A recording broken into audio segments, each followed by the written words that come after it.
Daripada Wasilah bin Al-Asqa' radhiyallahu anhu berkata, telah bersabda Rasulullah sallallahu alaihi wa ala alihi wasallam, barang siapa mencari ilmu lalu dia mendapatkannya, maka baginya dapat 2 pahala.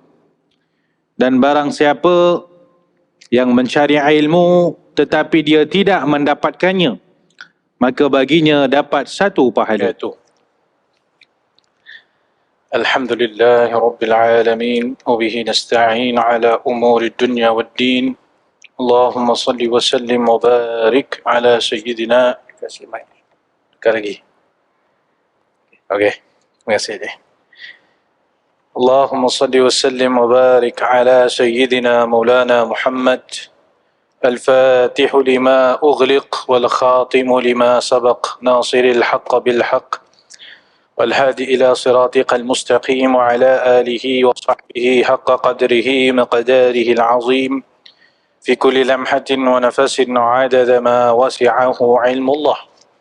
سبحانك لا علم لنا إلا ما علمتنا إنك أنت العليم الحكيم.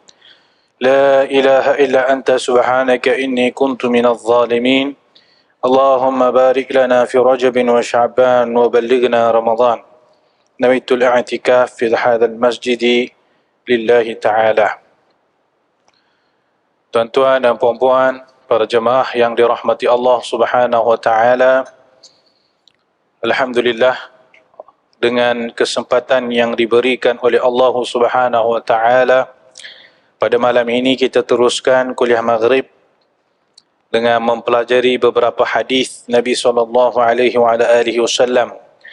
yang kita ambil daripada sebuah kitab yang bertajuk 40 hadis kelebihan ilmu dan juga ulama, susunan Syekh Muhammad Syukri bin Yunus Al-Banjari rahimahullah, terjemahan dan huraian daripada almarhum Syekh Ahmad Fahmi bin Zamzam Al-Maliki rahimahullah. Dekat lagi.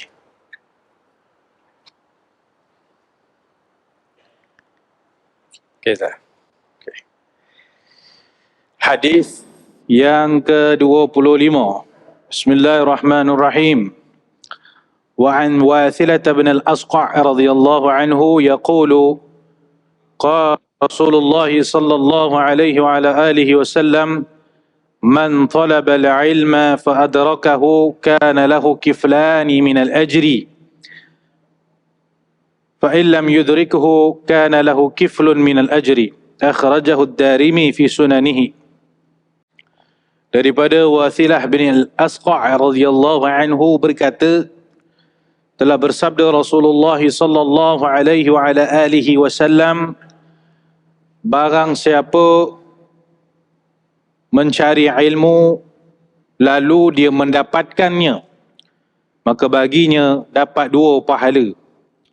Dan barang siapa yang mencari ilmu tetapi dia tidak mendapatkannya, maka baginya dapat 1 pahala. Hadis riwayat Ad-Darimi dalam kitab Sunan beliau.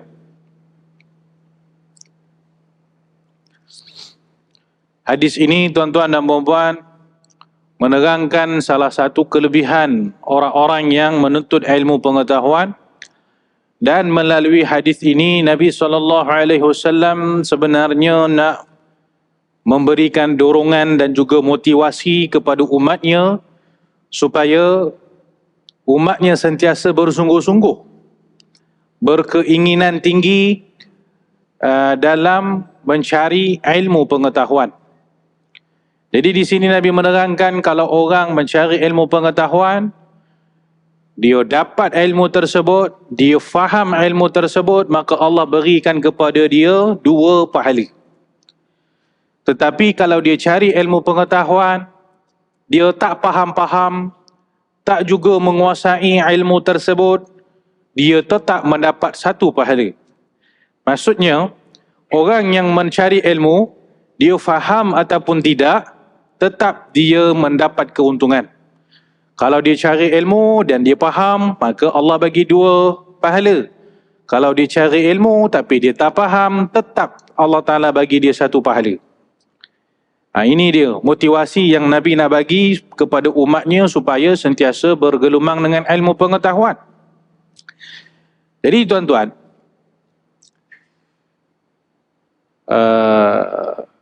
hadis ini lebih kurang mirip dengan satu lagi hadis bahawa Nabi SAW bersabda tentang kelebihan orang-orang yang mempelajari Al-Quranul Karim. Nabi kata, orang-orang yang mahir dalam membaca Al-Quran, mereka pada akhirat nanti akan bersama dengan para malaikat. Adapun mereka yang membaca Al-Quran secara merangka-rangka. Yang tadi orang yang mahir baca. Bacaan dia tepat, makhrajnya cantik, tajwidnya tidak salah, suaranya pun okey. Dia tahu macam mana nak cara baca Quran dengan cara yang paling tepat. Maka Nabi kata mereka bersama dengan para malaikat pada hari akhirat. Ada pun orang yang membaca Quran dengan merangkak-rangkak, dengan penuhi dengan kesalahan. Nabi sebut dalam hadis, wa yatata'ta'. Yatata'ta' ni maksud dia mulut dia tak lancar sangat membaca Quran, tidak fasih sangat membaca Quran. Maka orang ini Nabi kata Allah bagi dia satu pahala bagi setiap huruf. Jadi proses nak belajar Quran itu sendiri, sepanjang proses itu seseorang itu diberi pahala. Seperti mana dalam hadis yang kita baru baca ini, proses seseorang nak menuntut ilmu walaupun dia tak faham, tetap Allah Subhanahu Wa Taala memberikan dia satu pahala. Kedua-dua hadis ni nak memberikan maksud, tuan-tuan dan puan-puan, Nabi nak suruh kita ini, kalau orang putih kata, enjoy the process. Dalam proses kita nak mencari ilmu, dalam proses kita tengah baiki baca Quran, proses itu sendiri adalah satu nikmat. Proses nak membina diri dalam membaca Quran dengan baik, proses nak mencari ilmu ni, walaupun tak faham, maka duduk dalam proses itu, duduk dalam suasana begitu, itu adalah satu nikmat besar daripada Allah Subhanahu Wa Taala. Nabi sebut kedua-dua hadis ini seolah-olah Nabi nak suruh kita, hargailah peluang yang Allah Ta'ala bagi, duduk dalam suasana ilmu walaupun tak faham. Ada setengah orang, tuan-tuan dan puan-puan, bukan diterus belajar, diterus faham. Kan, ada orang belajar bertahun-tahun, ada orang menadah kitab 10 tahun, 15 tahun. Ada orang belajar Quran tu berpuluh-puluh tahun, tapi belum tentu dia dapat kuasai apa yang dipelajari. Belum tentu dia dapat kuasai apa yang dipelajari. Tapi Nabi nak pesan, dia kata jangan kerana kamu tidak menguasai apa yang kamu pelajari itu menyebabkan kamu berputus asa. Tidak. Kerana sepanjang belajar itu sendiri dah satu perkara yang cukup berkat. Sebab itu tuan-tuan dan puan-puan, orang belajar Quran dengan belajar ilmu ini, dia tak perlu melihat kepada hasil dia terlebih dahulu. Tak payah nak tengok hasilnya. Tak payah nak tengok aku ni dah power ke belum, aku ni dah pandai baca macam orang lain atau tidak. Saya ni datang kuliah maghrib setiap hari, saya ni dah faham betul fiqahnya, hadisnya, apa semua. Tidak perlu melihat kepada hasil daripada proses tu. Tapi cukup kalau kita dapat bersyukur kepada Allah sebab peluang belajar itu sendiri adalah nikmat. Peluang duduk dalam majlis ilmu itu sendiri adalah nikmat. Tanpa memandang kepada faham atau tidak. Kalaulah seseorang itu duduk dalam majlis ilmu seumpama ini, daripada lepas maghrib sampai isyak, dia duduk saja dan dia dengar ustaz syarah. Dan dia tak faham walaupun satu patah perkataan pun apa yang ustaz itu huraikan, tetap dia layak bersyukur kerana nikmat dapat duduk dalam majlis ilmu itu sendiri. Sebab tu Nabi kata, belajar ni faham ataupun tidak, tetap pahala dapat. Kalau faham, maka dapat 2 pahala. Kalau tak faham, tetap dapat 1 pahala. Jadi tuan-tuan dan puan-puan, Ini nak suruh kita menghargailah ya, majlis-majlis ilmu, usaha-usaha kita nak menuntut ilmu itu perlu dihargai. Dan tuan-tuan dan puan-puan, seperti yang sedia kita maklum bahawasanya pahala menuntut ilmu yang Nabi kata walaupun satu pahala tu tadi, orang kalau belajar tak faham dapat satu pahala ini pun dah cukup hebat tuan-tuan dan puan-puan. Kan? Kalau kita tengok juga dalam hadis-hadis yang lain, bagaimana sebenarnya pahala menuntut ilmu pengetahuan. Macam manakah pahala yang Allah Subhanahu Wa Taala berikan kepada orang yang menuntut ilmu pengetahuan. Contohnya dalam satu hadis.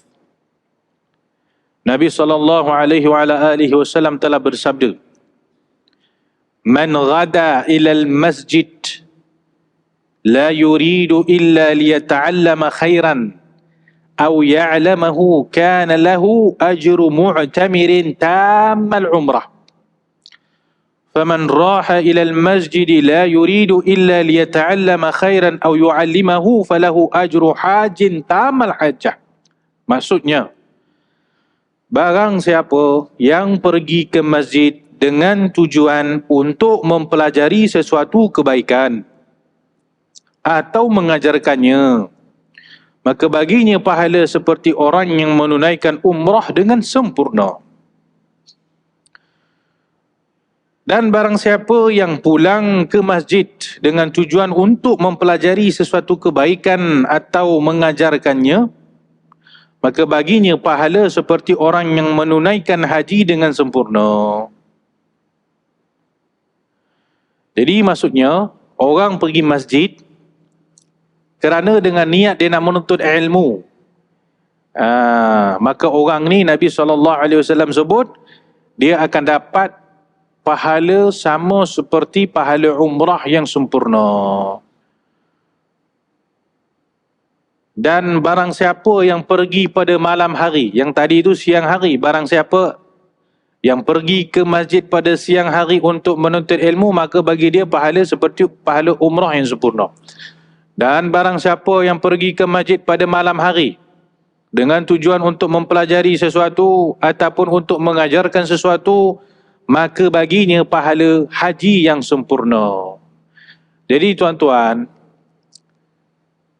pahala yang kita sedang bicarakan dalam hadis ni tadi, yang Nabi kata, siapa menuntut ilmu, dia kalau tak faham, dia dapat satu pahala.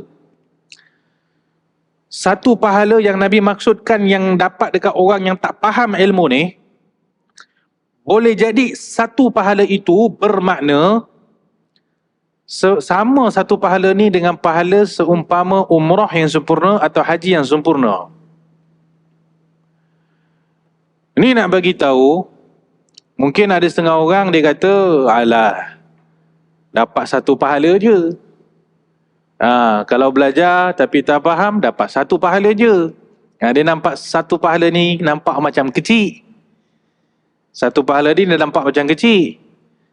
Tetapi bila dilihat kepada hadis-hadis yang lain, hadis-hadis yang menerangkan tentang kelebihan menuntut ilmu, kita faham bahawa walaupun satu pahala ni, punyalah besar satu pahala ini tuan-tuan dan puan-puan, ia menyamai pahala umrah yang sempurna ataupun haji yang sempurna.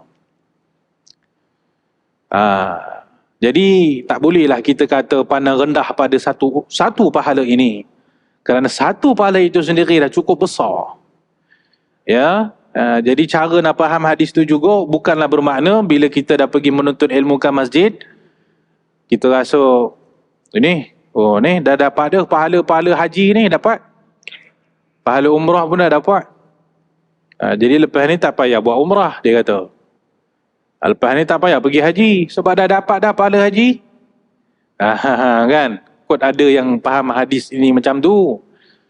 Maksud dapat pahala di sini, dapat pahala seperti kalau dia berhaji. Bukan bermaksud dia dapat pahala haji. Tu kan beza. Jadi orang yang melakukan seperti tadi tu, menuntut ilmu, pergi masjid, belajar ataupun mengajar, dia dapat pahala seumpama orang yang melakukan haji. bukan bermakna tanggungjawab dia untuk menunaikan haji itu gugur. Tanggungjawab haji dia masih ada, tanggungjawab umrah dia masih ada. Tapi pahala yang dia dapat dengan menuntut ilmu, besarnya pahala itu seumpama besarnya pahala orang yang menunaikan haji ataupun umrah. Itu maksud dia. Bukan maksudnya pahala menuntut ilmu tu boleh gugurkan kewajipan umrah ataupun haji itu. Jadi tuan-tuan dan puan-puan, satu pahala yang dapat pada orang yang menuntut ilmu ke dalam keadaan dia tak faham, boleh jadi satu pahala itu menyamai pahala ibadat haji ataupun umrah. Ini daripada sudut besarnya pahala menuntut ilmu. Kita tengok pula hadis lain yang menjelaskan tentang pahala menuntut ilmu ni. Pahala menuntut ilmu dia bukan sekadar besar seperti yang kita jelaskan tadi. Bahkan pahala orang yang bergelumang dengan ilmu ini dia besar, satu, dan dia berterusan. Dia berlanjutan. Dia terus menerus menghasilkan pahala demi pahala demi pahala sampailah kepada satu masa yang tidak diketahui melainkan Allah. Seperti yang kita faham dalam sebuah hadis Nabi SAW, bahawa Nabi telah bersabda, "Idza mata ibnu Adam, inqata'a anhu 'amaluhu illa thalath." Apabila seorang manusia meninggal dunia, maka terputus daripadanya segala pahala-pahala, melainkan 3 jenis pahala. Yang pertama, sadaqatun jariyah. Sedekah jariyah.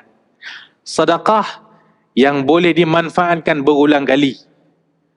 Seperti yang kita sedia maklum, sedekah wakaf. Wakaf ni lah yang biasanya diertikan dengan sedekatun jariyah. Kerana apabila seseorang itu mewakafkan sesuatu harta, harta itu digunakan berulang kali. Sentiasa digunakan untuk tempoh bertahun-tahun mungkin. Maka selama mana harta yang diwakafkan itu digunakan dan diambil manfaat, selagi itulah pahala sedekahnya mengalir. Itu namanya sedekah jariyah. Sedekah jariyah. Jariyah ni mengalir tuan-tuan. Sedekah yang pahalanya mengalir. Maksud dia, sedekah benda yang digunakan berulang-ulang. Itu namanya sedekatun jariyah. Dalam hadis banyak disebut tentang sedekatun jariyah. Di antaranya Nabi sebut sedekatun jariyah seumpama seseorang yang mengalirkan sungai. Dia buat sungai, air mengalir lalu dimanfaatkan oleh orang, maka selagi mana ada air mengalir pada sungai itu, maka pahala orang ini akan mengalir. Termasuk dalam sedekatun jariyah, orang yang menggali perigi. Orang yang menggali perigi ataupun telaga, lalu ada air digunakan oleh orang sekeliling, maka selagi mana air pada perigi itu dimanfaatkan oleh orang, maka selagi itulah pahalanya mengalir. Termasuk sedekatun jariyah adalah mewakafkan mushaf. Barang siapa yang mewakafkan mushaf kepada seseorang yang lain lalu dibaca dan diambil manfaat oleh orang lain, selagi mana mushaf itu digunakan oleh orang lain, selama itulah pahalanya berterusan. Ya, ada dalam satu hadis tu Nabi sebut lebih kurang ada 7 perkara yang biasanya kita kategorikan sebagai sedekatun jariyah. Jadi tuan-tuan dan puan-puan, itu tentang sedekatun jariyah. Yang kedua yang Nabi kata pahala yang tidak akan putus-putus walaupun orang telah meninggal dunia adalah waladun yad'u lahu. Apabila seorang itu meninggal dan dia meninggalkan seorang anak yang sentiasa mendoakan ibu dan ayahnya, maka selagi mana si anak itu mendoakan ibu dan ayahnya, maka pahala si ibu ayah itu berlanjutan. Di sini mungkin salah satu perkara yang kita boleh faham adalah pentingnya seorang ibu dan ayah mendidik anak-anak mereka supaya menjadi seorang anak yang tahu berbakti kepada ibu ayah tersebut setelah mak ayah dah mati. Anak-anak yang boleh berbakti kepada mak ayah pada waktu mereka hidup, itu ramai. Semua ramai anak-anak tahu macam mana nak berbakti kepada mak ayah mereka ketika mak ayah mereka masih hidup. Itu kerja mudah. Itu pun ada yang tak buat juga, kan? Tapi at least Mereka tahu tanggungjawab mereka pada mak ayah. Ya, kena jaga mak ayah, kena bagi duit nafkah kalau mak ayah tak mampu bekerja. Jadi masa mak ayah tu masih hidup, anak-anak biasanya tahu apa yang patut mereka lakukan. Okey. Soalnya, tidak ramai anak-anak yang tahu apa tanggungjawab mereka setelah mak ayah mereka meninggal dunia. Kalau mak ayah dah tak ada, apa yang patut dilakukan oleh seorang anak? Ini senarai dia boleh tahan panjang, tuan-tuan. Ada senarai dia. Kalau guru saya seorang tu, dia kata, kalau kamu ni anak, jangan kamu ingat mak ayah dah meninggal, masuk dalam kubur, lepas tu kau dah selesai kerja. Dia tak macam tu. Ada lagi tanggungjawab yang seorang anak mesti kena lakukan pada mak ayahnya walaupun mak ayahnya telah meninggal dunia. Contohnya adalah wajib membayar hutang. Sama ada mak ayah tersebut ada hutang dengan Allah seperti puasa, ataupun mak ayah tersebut ada hutang dengan manusia. Kalaulah si anak tidak peduli pun dengan hutang mak ayah mereka setelah mak ayah itu meninggal, dikhawatiri mak ayah tersebut akan menderita di dalam kubur. Kan? Ya, itu contoh tanggungjawab si anak yang mesti kena buat setelah mak ayah meninggal, membayar hutang. Dan kedua, tanggungjawab mak anak-anak ini setelah mak ayahnya meninggal adalah doa. Ini dalam hadis ni Nabi kata kan, pahala yang tidak putus-putus bagi mak ayah adalah apabila si anak-anak mereka mendoakan mak ayah tersebut setelah mak ayah itu meninggal dunia. Ya. Jadi perkara ni tuan-tuan dan puan-puan perlu diperhatikan oleh ibu dan ayah. Adakah mereka telah menyiapkan anak-anak mereka untuk anak-anak itu mendoakan mak ayah tersebut setelah mak ayah itu meninggal? Kan? Jadi kalau anak itu dididik dengan didikan yang baik, kalau anak itu terdidik dengan ilmu agama yang secukupnya, maka insya-Allah anak itu menjadi anak yang soleh. Setiap hari bulan, setiap kali lepas sembahyang, dia akan doakan mak ayah dia. Jadi mak ayah tersebut setelah meninggal dunia, mereka mendapat doa daripada anak-anak mereka bukan satu kali setiap hari, 5 kali setiap hari. Tidak putus-putus doa si anak tersebut. Dengan catatan, untuk mendapat anak yang macam tu, yang mendoakan mak ayah itu selalu, itu usaha mak ayah jugalah. Itu usaha mak ayah sendirilah. Kenalah mak ayah itu mendidik anak-anak itu. Kenalah mak ayah itu mendidik anak-anak mereka dengan didikan ilmu yang betul, dengan agama yang betul, supaya anak-anak tersebut tahu peranan dan tanggungjawab mereka setelah mak ayah itu meninggal dunia. Pelik juga kalau mak ayah itu berharap anak-anak itu akan mendoakan mereka dalam keadaan mak ayah tak pernah mendidik anak-anak itu dengan ilmu agama. Pelik tu. Jadi setiap seorang ibu dan ayah yang menginginkan anak-anak mereka, mendoakan mereka setelah mereka meninggal, maka sepatutnya mak ayah ini memikirkan cara macam mana anak-anak itu nak dididik dengan ilmu agama. Itu pentingnya. Tu nombor 2 tuan-tuan. Amalan yang Nabi sebut dalam hadis ni yang tidak putus-putus walaupun orang telah meninggal dunia. Itu nombor 2. Pertama, sedekatun jariyah. Yang kedua, doa daripada anak-anak yang tidak putus-putus mendoakan mak ayah mereka. Itu nombor 2. Nombor 3, ni baru poin yang kena dengan hadis yang kita sedang bicarakan ni. Iaitu Nabi kata, ilmun yuntafa'u bihi. Ilmu yang disebarkan oleh seseorang dan ilmu itu dimanfaatkan oleh orang lain, maka selagi mana ilmu itu digunakan, diamalkan, dimanfaatkan oleh orang lain, maka selagi itu pahalanya akan sampai kepada orang yang menyebarkan ilmu tadi. Yang menariknya, dalam hadis ini Nabi SAW sebut ilmun yuntafa'u bihi, ilmu yang boleh dimanfaatkan. Nabi tak sebut ini mesti kena ilmu agama. Nabi tak mention dalam hadis ni ilmu agama semata-mata, tapi Nabi kata ilmu yang dimanfaatkan.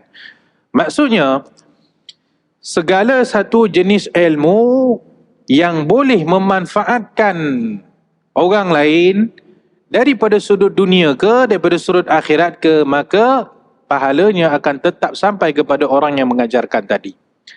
Senang ceritalah tuan-tuan, apabila seorang guru mengajar di sekolahnya, sekolah rendah ataupun sekolah menengah, dia mengajarkan sesuatu yang bukan bidang agama. Mungkin cikgu itu mengajarkan moral, contoh dia, pendidikan moral. Mungkin cikgu itu mengajarkan bahasa Melayu ke, bahasa Inggeris ke, apa benda ke. Maka ilmu yang diajarkan tu tadi, walaupun bukan ilmu agama, selagi mana boleh dimanfaatkan oleh anak-anak murid dia, maka selagi itu dia akan mendapat pahala. Sebab Nabi sebut ilmun yuntafa'u bihi, ilmu yang boleh dimanfaatkan.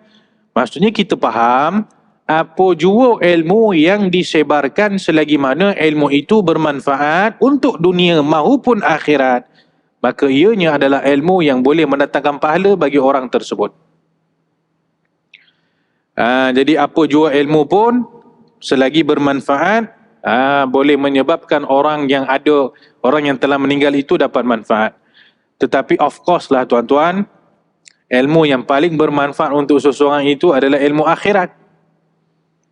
Kita tidak menafikan banyak ilmu yang memberikan manfaat untuk di dunia. Betul. Tetapi ilmu yang paling bermanfaat itu adalah ilmu yang memberi manfaat di akhirat. Jadi orang-orang yang dia belajar, kemudian dia mengajarkan, dia menyebarkan ilmu tersebut, dapat dimanfaatkan oleh orang lain, maka orang ini dalam kubur dia nanti, dia akan merasa gembira dengan bahagia melihat usahanya. Ketika dia hidup, dia cuba sebarkan ilmu.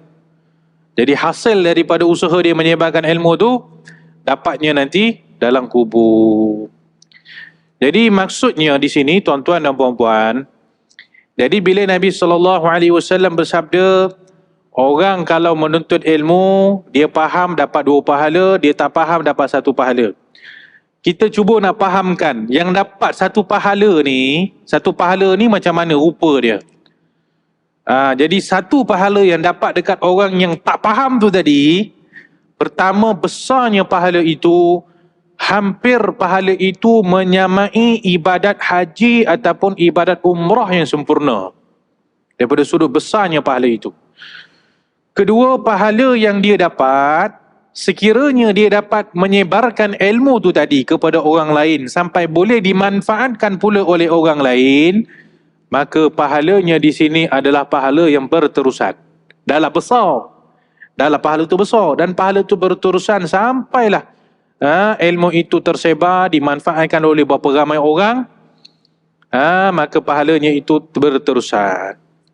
Jadi tuan-tuan dan puan-puan yang dirahmati Allah Subhanahu Wa Taala,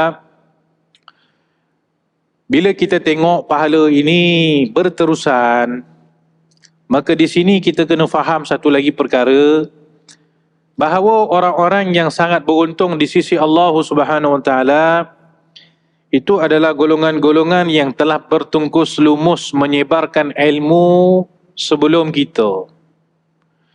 Mereka yang bertungkus lumus menyebarkan ilmu sebelum kita, maka setiap kali ilmu yang mereka sebarkan itu diamalkan oleh kita semua, maka pahalanya akan pergi kepada orang itu.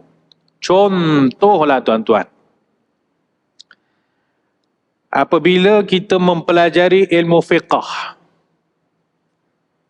menurut mazhab Imam Syafi'i, kita belajar macam mana sembahyang, kita belajar macam mana puasa, kita belajar macam mana zakat menurut Imam Syafi'i, maka kita setiap kali menuntut ilmu tu tadi dan setiap kali kita mengamalkan ilmu tu tadi, maka pahala daripada kita belajar dan beramal itu akan sampai kepada Al-Imam Asy-Syafi'i.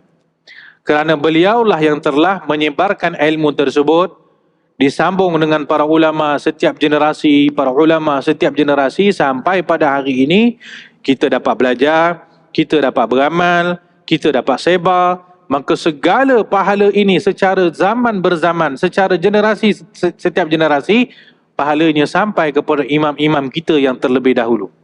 Kerana kalau bukan mereka yang sebarkan ilmu, hari ini kita tak ada ilmu itu. Kita takkan tahu macam mana sembahyangnya, puasanya, zakatnya, kalau bukan kerana para ulama yang telah mempertahankan ilmu, mereka telah menyebarkan ilmu, mereka telah mengajarkan ilmu kepada setiap generasi. Jadi di sini penting untuk kita memuliakan dan menghormati para alim ulama sebelum kita, para guru-guru kita, para ulama-ulama, sampailah kepada zaman para sahabat. Kerana tuan-tuan dan puan-puan cuba bayangkan, tersebarnya contoh, tersebarnya mazhab Imam Syafi'i di seluruh dunia. Agak-agak pada zaman ini berapa juta orang manusia yang beramal dengan ilmu Imam Syafi'i tersebut. Setiap kali seorang daripada jutaan manusia itu beramal dengan ilmunya Imam Syafi'i, itu meningkatkan kedudukan Imam Syafi'i. Bukan Imam Syafi'i saja, seluruh rantaian ulama-ulama selepas Imam Syafi'i pun, mereka-mereka yang telah berusaha nak sebarkan ilmu sampai pada hari ini, ilmu itu dimanfaatkan oleh jutaan manusia. Bukan kita je yang belajar dan beramal dengan ilmu tu, tuan-tuan dan puan-puan. Jutaan manusia beramal. Cuba bayangkan setiap saat, setiap detik, pahala mengalir masuk dalam kubur Imam Syafi'i itu macam laut mengalirnya. Ini kelebihan orang-orang yang menyebarkan ilmu, mengajarkan ilmu. Jadi pahala yang dapat dekat orang-orang ni, tuan-tuan dan puan-puan, yang bergelumang dengan ilmu, pahala yang cukup hebat. Dan orang yang ada usaha nak menyebarkan ilmu, diberi pula pahala yang berterusan sampai bila-bila masa.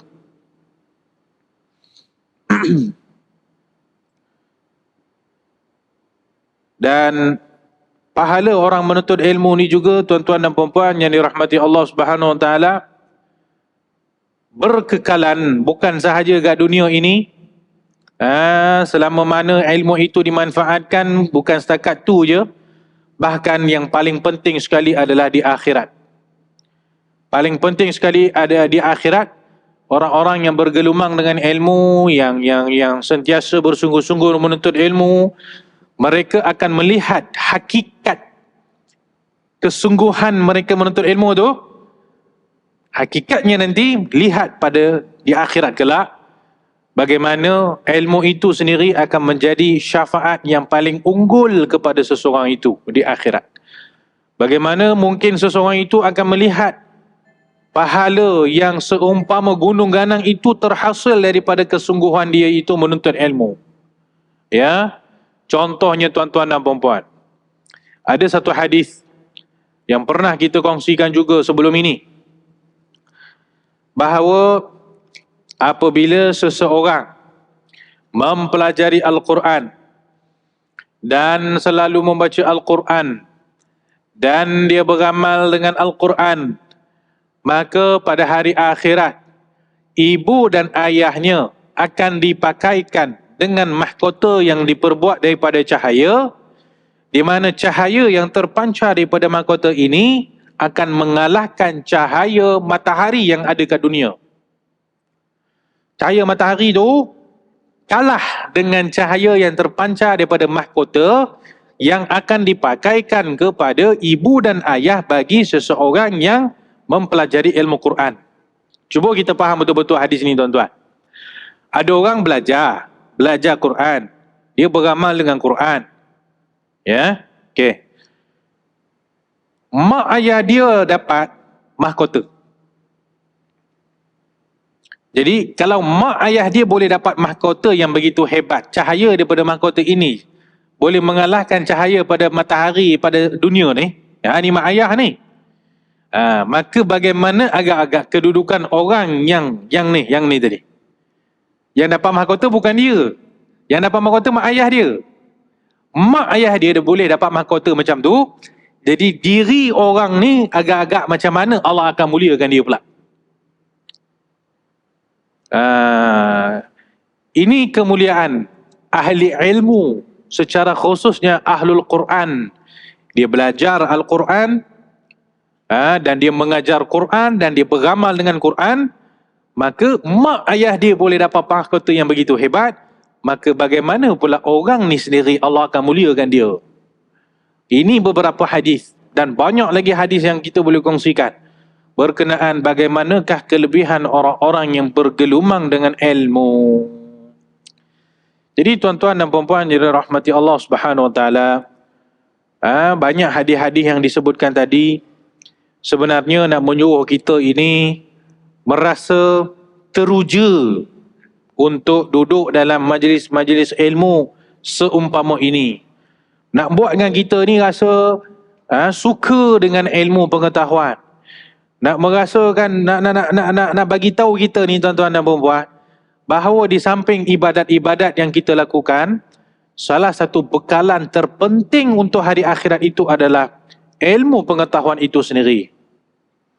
Sebab tu Ibnu Abbas radhiyallahu anhuma, sahabat Nabi yang hebat, pernah menyatakan, khairu ma yuqarrabu ila Allah Ta'ala at-tafaqquh fid din. Sebaik-baik perkara untuk mendekatkan diri seseorang kepada Allah itu adalah dengan cara memahami agama. Maksudnya mempelajari ilmu agama. Makna kata-kata Ibnu Abbas ni tuan-tuan dan puan-puan begitu mendalam. Apabila seseorang itu beribadat tanpa ada ilmu, boleh jadi ibadatnya rosak dalam keadaan dia tak sedar. Jadi bila ada ilmu yang mencukupi, maka ibadat yang terhasil daripada diri orang ini juga menjadi ibadat yang berkualiti. Ibadat yang lebih hampir kepada qabul di sisi Allah Subhanahu Wa Taala. Jadi tuan-tuan dan puan-puan, semua kelebihan-kelebihan yang kita sebutkan tadi tentang ilmu, tentang kelebihan pahala dan sebagainya, ya, itu akan hanya didapati oleh seseorang dengan satu syarat, iaitulah syaratnya adalah ikhlas kerana Allah Subhanahu Wa Taala. Bila hilang sifat ikhlas ketika menuntut ilmu, maka semua fadilat-fadilat kelebihan yang kita sebutkan tadi takkan dapat. Bahkan lebih parah tu, menuntut ilmu tu sendiri bertukar menjadi satu dosa, akan bertukar menjadi satu maksiat di sisi Allah Subhanahu Wa Taala. Jadi dalam keadaan seseorang tu teruja nak mengejar ilmu, nak belajar, satu perkara yang perlu dia perhatikan itu adalah ikhlas atau tidak untuk dia mencari ilmu tu tadi. Maksudnya, dia mencari ilmu tu, apa tujuan dia? Itu yang perlu diperhatikan tuan-tuan dan puan-puan. Dan kita akan teruskan sikit lagi. Kita bagi ruang untuk azan terlebih dahulu. Wallahu a'lam. Jadi tuan-tuan dan puan-puan yang dirahmati Allah Subhanahu Wa Taala, dalam keadaan keterujaan seseorang itu dalam usahanya nak menuntut ilmu, kerana dia sentiasa mendengar tentang fadilat-fadilat, kelebihan-kelebihan ilmu. Dalam keadaan itu, dia sebenarnya ada beberapa perkara juga dia kena ambil perhatian. Pertamanya, dia perlu sangat mengambil perhatian di dalam ikhlas. Adakah dia benar-benar ikhlas mencari ilmu itu kerana apa? Adakah ilmu itu dia cari sebagai dia nak jadikan bekalan pada hari akhirat? Ataupun dia mencari ilmu itu untuk menghilangkan kejahilan daripada diri dia? Ataupun dia mencari ilmu itu supaya dia lebih dekat dengan Allah?